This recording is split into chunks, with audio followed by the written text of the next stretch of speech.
है इस बात की कि आप लोगों में इतनी जागृति तो है और आ चुकी है कि हमारे मसीहा की मूर्ति आप लोगों ने आज अपने गांव में स्थापित की है। ठीक है, संजय भाई की बात अपनी जगह ठीक है, लेकिन कभी कभी क्या होता है कि जो चीज़ हमें दिखती है तो उसकी थोड़ी सी शर्म हमें महसूस होती है, लेकिन हमें इस बात का ध्यान जरूर रखना है कि केवल इसको मूर्ति के रूप में ही नहीं छोड़ देना है। हमारा असली मकसद उनके विचारों से है कि हम रोजाना जब इनको देखें तो उनके अंदर जो विचार थे, जिसके लिए उन्होंने पूरे जिंदगी भर संघर्ष किया, उन्होंने जो संदेश दिया, उस संदेश को अपने जीवन में उतारना ही हमारा मकसद होना चाहिए इस मूर्ति की स्थापना के प्रति। उन्होंने संदेश क्या दिया कि हमारी तरक्की कैसे हो सकती है, हमारे बच्चों का भविष्य सुनहरा कैसे हो सकता है। अगर जिन बच्चों ने पढ़ा है इसके बारे में तो उनको पता होगा, आप सभी विद्वानों को, कि उन्होंने 3 संदेश दिए थे। पहला संदेश था कि आप शिक्षित बनो, दूसरा संदेश था आप संगठित रहो, और तीसरा संदेश था आप हमेशा संघर्ष करो, आप संघर्ष से पीछे मत रहो। पहले संदेश में आप सबको पता है कि अगर हम आज कंपटीशन के युग में अच्छी शिक्षा प्राप्त नहीं करेंगे, अपने बच्चों को अच्छी शिक्षा नहीं दिलाएंगे, तो हम कभी भी उन अपर कास्ट के लोगों से कंपटीशन नहीं कर पाएंगे। क्योंकि पूरी जीवन की जो नींव है, भविष्य में तरक्की करने की जो सबसे बड़ी नींव है, वो शिक्षा है। तो जब हमारे इतने बड़े बड़े महान लोगों ने इसके बारे में बहुत ज्यादा जोर दे करके बोला है, तो हमें सारे बिंदुओं को छोड़ करके इस पे पूर्ण विश्वास करना चाहिए कि जब हमारे महानायकों ने जब इस बात पर जोर दिया है तो हमें भी उस पर जोर देना चाहिए। और शिक्षा को लेकर के इतना अग्रेसिव होना चाहिए, इतना समर्पित भाव होना चाहिए कि चाहे हमारे घर में शाम को एक वक्त खाना बनता है, उसमें सब्जी बने ना बने, भले ही आप चटनी से खा लो, कोई दिक्कत वाली बात नहीं है, उससे हम मरेंगे नहीं। लेकिन अगर आपने अपने बच्चे को पूरी तरीके से नहीं पढ़ाया तो आप ये समझ लीजिए कि हम जीते हुए भी मरे लोगों के समान हैं। क्योंकि जब हम समाज में इज्जत नहीं पा सकते, सम्मान नहीं पा सकते, स्वाभिमान के साथ जी नहीं सकते, तो ऐसा जीना किस काम का है। तो इसलिए हमें अपने बच्चों को पूर्ण शिक्षा दिलाने का कमिटमेंट करना चाहिए। ये नहीं कि केवल वो अखबार पढ़ना सीख गया और हमने उसको शिक्षित कर दिया। कम से कम उसको कॉलेज तक पढ़ाओ। जब तक वो कॉलेज तक नहीं जाएगा वो मैच्योर नहीं होगा, वो दुनिया की हर अच्छी बुरी चीजों से अवगत नहीं होगा, और जब वो अवगत नहीं होगा तो वो गलत रास्तों पे चला जाएगा। आप देखते हैं, और हमारे दोनों समाजों के अंदर एक सबसे बड़ी कुरीति क्या है कि बस बच्चा जैसे 10वीं में पहुंचा, 11वीं में पहुंचा, बस उसकी शादी कर दो। शादी के लिए इतने तत्पर रहते हैं कि पता नहीं शादी हुई कि कोई बवंडर हो गया। अरे भाई, हम दोनों की समाजों में ना हमारे पास बच्चियों की कमी है, ना हमारे पास बच्चों की कमी है। ऐसा नहीं है कि हमारे कोई परेशानी है शादी होने में। शादी तो हो ही जानी है देर सवेर, लेकिन इस बात पर हमें जोर देना होगा कि जब तक हमारी बच्ची और बच्चे की शादी से पहले शिक्षा पूरी नहीं हो जाती, तब तक आप कभी भी इस बारे में ना सोचें, क्योंकि तभी वो अच्छे तरीके से पढ़ पाएगा। दूसरी चीज उन्होंने जोर दिया था संगठित रहने को लेकर के। इसका उदाहरण तो आप सब लोगों के सामने है कि अगर हम फूट, जो अंग्रेजों की पॉलिसी थी, फूट डालो राज करो, तो उसी का तो तोड़ निकाला था बाबा साहब ने कि आप अगर संगठित रहेंगे तभी आपकी तरक्की होगी। आज हम लोगों ने जब संगठन की महत्वता को पहचाना है, तभी आज उन लोगों से मुक्ति मिली है जो हमें नीचे बिठालते थे। आप सब लोगों को पता है ना कि हमारी स्थिति क्या होती थी, चाहे वो कुशवा समाज हो, चाहे वो जाटव समाज हो, सम्मान नाम की तो कोई बात ही नहीं। हमारी बुजुर्ग जो नेताओं की पिताजी की उम्र के भी होते थे, तब भी उम्मीद ये करते थे कि हमारा बुजुर्ग उनके पैरों में जाकर के छुए और नीचे जमीन में बैठ जाए। होता था कि नहीं होता था? लेकिन आप लोग संगठित हुए, आप लोगों ने अपनी परेशानी को समझा और अपने बेटे का साथ दिया। तो आज मैं पूरे गर्व और सम्मान के साथ कह सकता हूं, जिम्मेदारी के साथ कह सकता हूं कि आपको आपके बेटे के यहां आकर के ऐसी नौबत नहीं झेलनी पड़ती होगी। वहां आपको सम्मान के साथ बराबर से ही बिठाया जाता होगा। और जो लोग मेरे साथ कभी रहे हैं, जितने समय में मैं जब बाहर था, जो युवा साथी मेरे से मिलते थे, तो आप उनसे पूछिएगा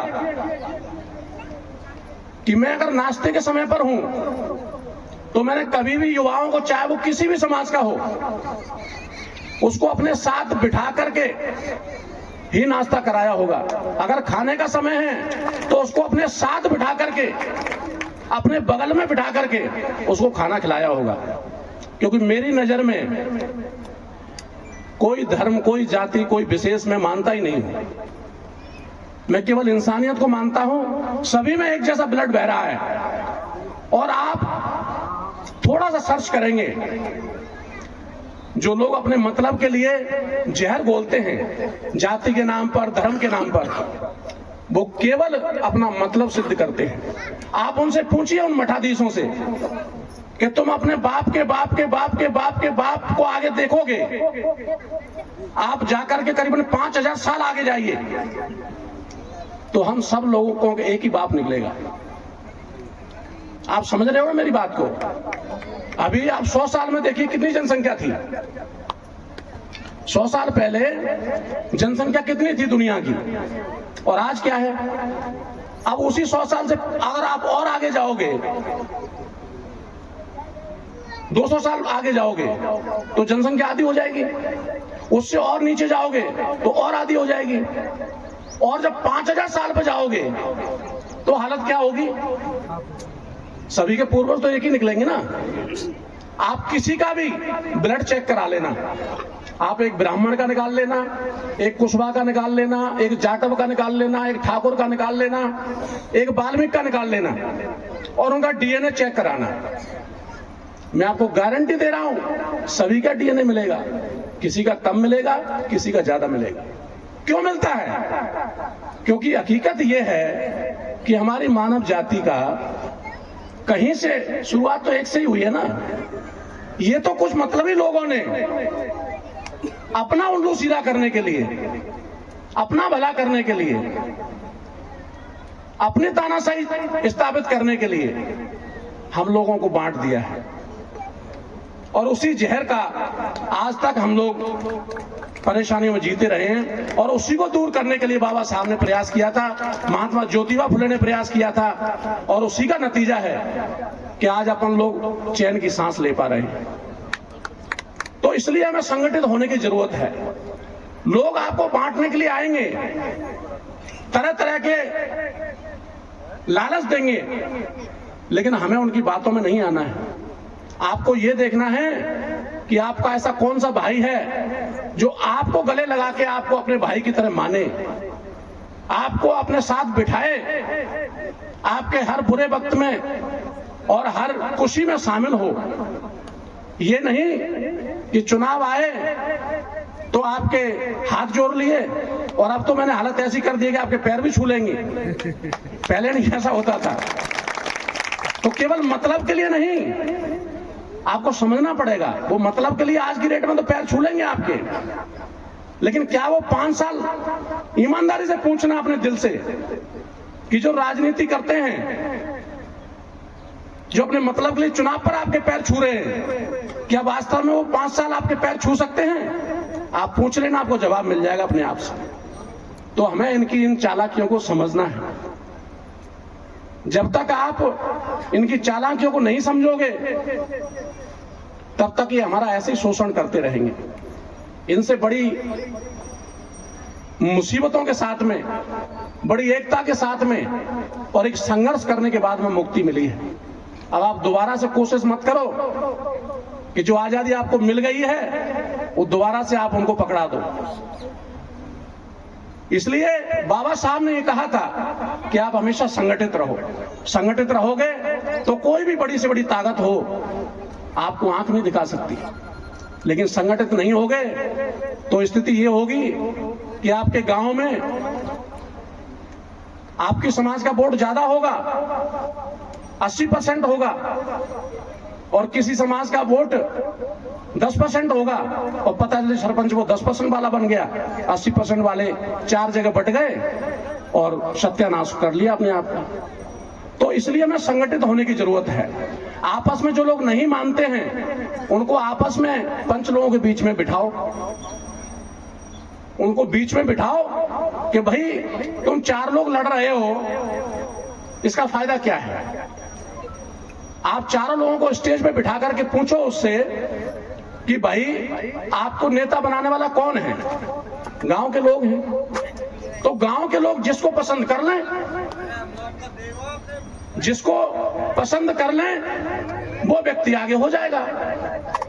इसलिए मैं ये कहता हूं कि आप लोगों को प्रॉपर तरीके से संगठित रहना है। जब तक आपका संगठन मजबूत रहेगा कोई भी दुनिया की ताकत आपको परेशान नहीं कर सकती है। तीसरी चीज, हमेशा संघर्ष करो, जैसे बाबा साहब ने किया था, महात्मा ज्योतिबा फुले ने किया था, उनकी पत्नी ने किया था। कि कितनी परेशानी आए, परेशानियां तो आएंगी। जब आप किसी की गद्दी छीनोगे, उनकी कुर्सियां खाली कराओगे तो उनको परेशानी तो होगी ना, तो वो आप पर वार भी करेंगे। जैसे आपका बेटा सह के आया है, 10 साल जेल अंदर होकर के आया है, ये इसी का नतीजा है। अगर मैं राजनीति में नहीं आता, उनकी कुर्सियां खाली नहीं कराता, उनको डर नहीं लगता, भाई उनको इसी बात का तो डर लगा कि ये व्यक्ति ऐसा है कि ये हमारे यहाँ कोटी महलों पर झोंक नहीं देगा, ये तो उल्टा अपने पास झोंक दिलाएगा। तो इस डर के मारे उन्होंने क्या किया, उन्होंने मुझे 10 साल आप लोगों से दूर कर दिया। लेकिन मैंने शिक्षा कहां से ली? बाबा साहब से ली। उन्होंने सिखाया था कि किसी भी परिस्थिति में आपको डरना नहीं है, संघर्ष करना है। लोग परेशान करेंगे, करने दीजिए, आप सामना कीजिए। वो कब तक परेशान करेंगे? महात्मा ज्योतिबा फुले की जो पत्नी थी सावित्रीबाई, माता सावित्रीबाई फुले, आपको पता है कि रोजाना उनके ऊपर गोबर फेंक देते थे, तो वो एक साड़ी घर पे साथ में दुबका के लाती थी कि जब स्कूल तक जाऊंगी तो ये तो खराब हो जानी है, तो बच्चों को गोबर में लिपटी साड़ी से थोड़ी पढ़ाऊंगी। तो वहां से जब वो स्कूल से निकलती थी तो दूसरी साड़ी पहन के निकलती थी। आप सोचिए किन परिस्थितियों में हमारे पूर्वजों ने, हमारे महानायकों ने संघर्ष किया है, तो हम क्यों नहीं कर सकते? तो उन्हीं से शिक्षा लेकर के मैंने 10 साल गुजारे हैं और हंस के गुजारे हैं। दुश्मन लोग इसी बात को लेकर परेशान हैं कि इसको 10 साल अंदर डाल दिया लेकिन इसके चेहरे से मुस्कान नहीं गई। मैं उनको चैलेंज देता हूं कि आप 10 साल क्या और मुझे 10 साल भेज दो, लेकिन आपको मेरे चेहरे से मुस्कान कभी फीकी नजर नहीं आएगी। और कभी भी जो तेवर जब राजनीति में आया था उस समय था, वही आज है और वही जब तक मेरी आखिरी सांस रहेगी तब तक रहेगा। मैं कभी भी बड़ी से बड़ी ताकतों के सामने गलत तरीके से अपने स्वाभिमान के साथ समझौता नहीं कर सकता, अपने लोगों के स्वाभिमान के साथ समझौता नहीं कर सकता, गरीब लोगों के साथ हो रहे अत्याचार पर स्वाभिमान के लेकर के समझौता नहीं कर सकता।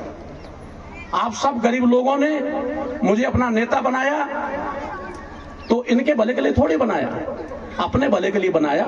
आप सब लोगों ने यूनिटी दिखाई और मैं बहुत आभारी हूं आप सब लोगों का कि आप लोगों ने 2013 में तो मुझे जिताया ही, लेकिन उससे भी बढ़कर के आप लोगों ने जो साथ दिया है मेरी अनुपस्थिति में, मेरे संघर्ष भरे जीवन में, तो वो तो एहसान मैं जीवन भर नहीं उतार सकता। उसके लिए मैं आप लोगों को कोट कोट आभार व्यक्त करता हूं कि आप लोगों ने जो संगठित रह करके मेरी पत्नी का जो साथ दिया है वो काबिले तारीफ है। हम जीवन भर आपके ऋणी हैं और हमसे जो भी बनेगा 24 घंटे आपकी सेवा में समर्पित हैं। तो तीनों चीजों पर हमें ध्यान देना है, शिक्षा को लेकर के, संगठित को लेकर के, यानी संगठित रहना है और संघर्ष करना है। लेकिन इन तीनों चीजों के साथ साथ एक चीज मैं आपसे और कहना चाहता हूं, जो चौथी चीज है वो है कि हमें प्रॉपर तरीके से अपने हर परिवार के अंदर एक व्यापारी बनाना है। क्योंकि आप सबको पता है कि अगर आपके पास धन नहीं है, पैसा नहीं है, तो आप ना तो अच्छे से बच्चों को शिक्षा दिला पाओगे, और जब शिक्षा नहीं होगी तो ना आप संगठित की ताकत को समझ पाओगे, और जब आपके पास में शिक्षा भी नहीं होगी और संगठन भी नहीं होगा तो संघर्ष करना तो भूल ही जाओ। आप संघर्ष क्या करोगे, आपकी हिम्मत ही नहीं होगी। इसलिए हम लोग इन तीनों चीजों को जानते समझते हुए भी पूरा नहीं कर पाते, क्योंकि हमारे पास में पैसा नहीं है। और पैसा कहां से आएगा? पैसा आएगा व्यापार करने से। इसलिए आप लोग इस बात को समझो। आपने देखा होगा एक सेठ एक छोटी सी दुकान खोल लेता है परचूने की, एक छोटी सी दुकान से शुरुआत करता है, लेकिन धीरे धीरे 2 साल बाद देखते हैं कि उसका 2 मंजिला बन गया। अगली 2 साल बाद देखते हैं कि उसने दुकान खरीद ली। अगली 2 साल बाद देखते हैं कि उसने फैक्ट्री डाल ली। और देखते देखते वो यहाँ का उद्योगपति बन जाता है। अब आप सोचो, आज जितने भी बड़ी बड़ी पोस्टों पर लोग हैं, हमारे कितने लोग होते हैं? नहीं होते ना। क्यों नहीं होते? क्योंकि जितने भी एक क्लास के स्कूल हैं जहां अच्छी शिक्षा मिलती है, वहां पर सब उनके ही बच्चे पढ़ते हैं। क्यों पढ़ते हैं? क्योंकि उनके पास पैसा है। तो मेन कारण क्या है जिस पर हमें काम करना है? वो है पैसा। अगर पैसा नहीं होगा तो आपका रिश्तेदार भी ये बोलेगा कि भाई ये तो मेरा दूर का रिश्तेदार है, मेरा खास का थोड़ी ना है। और जब आपके पास पैसा होगा तो आपका दूर का रिश्तेदार भी ये कहेगा साहब मेरा तो खास है, ये खास मौसा जी हैं, खास फूफा जी हैं। कसम खाएगा। तो वो कसम क्यों खाता है? क्योंकि आपने पैसा कमा लिया है। तो आज के इस कलयुग में जय जयकार पैसे की होनी है। तो जब आपकी जय जयकार पैसे की होनी है तो उन लोगों के 4 हाथ पैर हैं क्या? वही ब्लड उनके अंदर बहता है, वही दिमाग उनके अंदर ऊपर वाले ने दिया हुआ है, वही सब कुछ हमारे अंदर है। बस जज्बे की कमी है और उसका पीछा करने की कमी है। ठान लो अपने जीवन में कि हर हालत में कोई काम करना है तो करना है। जब तक आप ठानोगे नहीं तो उसको पूरा भी नहीं कर सकते। आप जीवन में एक लक्ष्य लो तो सही, एक सपना पालो तो सही। मैंने सपना देखा था, हम गांव से स्कूल जब जाते थे सरकारी स्कूल में तो पैदल जाते थे, कभी कभी तो पैरों में चप्पल भी नहीं होती थी। तो हमने बचपन से ही सपना देखा कि नहीं यार हमें उद्योगपति बनना है, हमें इतने पैसे कमाने हैं कि दुनिया ये कहे कि भाई कुशवा समाज में भी लोग रहते हैं। क्योंकि इज्जत आज पैसे की होती है, दूसरी चीज की नहीं होती है। तो मैंने एक सपना देखा। जब सपना आप देख लेते हो और उस सपने की चर्चा करने लगते हो तो फिर आपका दिमाग सो नहीं सकता है, वो अपने आप रास्ते ढूंढने लगता है कि मैंने जो सपना देखा है उसको पूरा कैसे करेंगे। तो जब आपका दिमाग रास्ते ढूंढेगा तो फिर वो रास्ते भी मिलेंगे।